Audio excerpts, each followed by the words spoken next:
In this video, we're going to take a look at some guidelines for limits of rational functions when we're looking at those limits at infinity. A rational function, remember, is like a polynomial divided by another polynomial. And we can look at the degrees and use the degrees of the top polynomial and bottom polynomial to help us determine what that limit at infinity is going to be. So if the degree of the numerator is less than the degree of the denominator, then the limit as x goes to either positive or negative infinity is equal to 0. Right? So if our top power is smaller than the bottom power, it's just telling us that denominator is going to get larger much more quickly than the numerator, and so overall that rational function is going to head towards 0. If, however, the degree of the numerator is the same as the degree of the denominator, then our limit is equal to the ratio of the leading coefficients. So the power on top and power on bottom are exactly the same. So that tells us that their rate of growth is roughly proportional. And so in the long run, you're just going to have the ratio of those leading coefficients. Those are going to be the dominant terms. And if the degree of the numerator is greater than the degree of the denominator, then our limit is either positive or negative infinity. And it will depend on the situation. Right? So sometimes both the top and bottom are heading towards positive numbers, and so it's heading towards positive infinity. Sometimes one is heading towards negative infinity, the other is heading towards positive infinity, so the ratio is heading towards the negative. One is heading towards a positive number, the other is heading towards a negative. All right, so let's look at some examples. So here we have the limit as x goes to infinity of 4x to the fifth minus 13x squared plus 2x minus 1 over 3x to the fifth plus 17.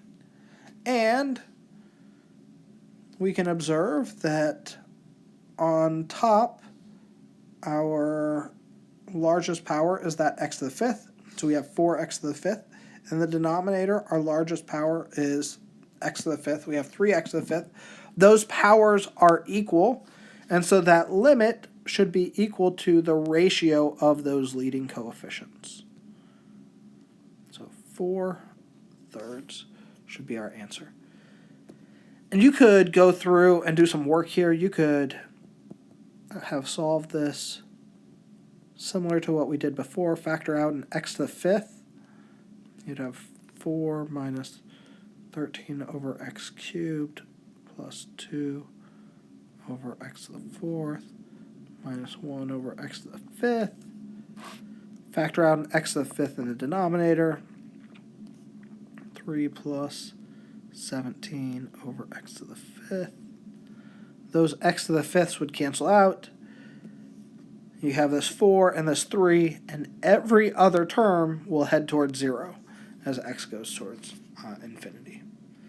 And so you're just left with that 4/3.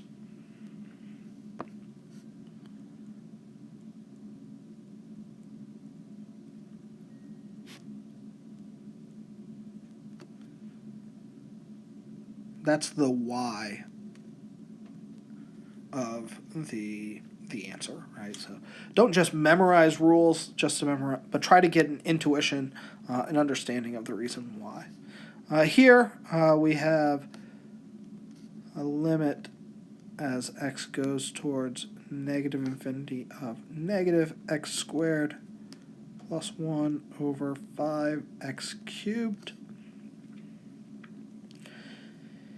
Here we can observe that our power on top is x squared, our power on bottom is x cubed, our largest powers.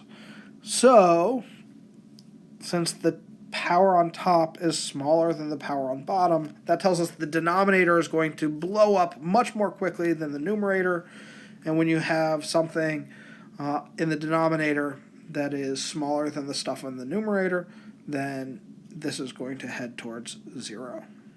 If the stuff on the denominator is getting infinitely large.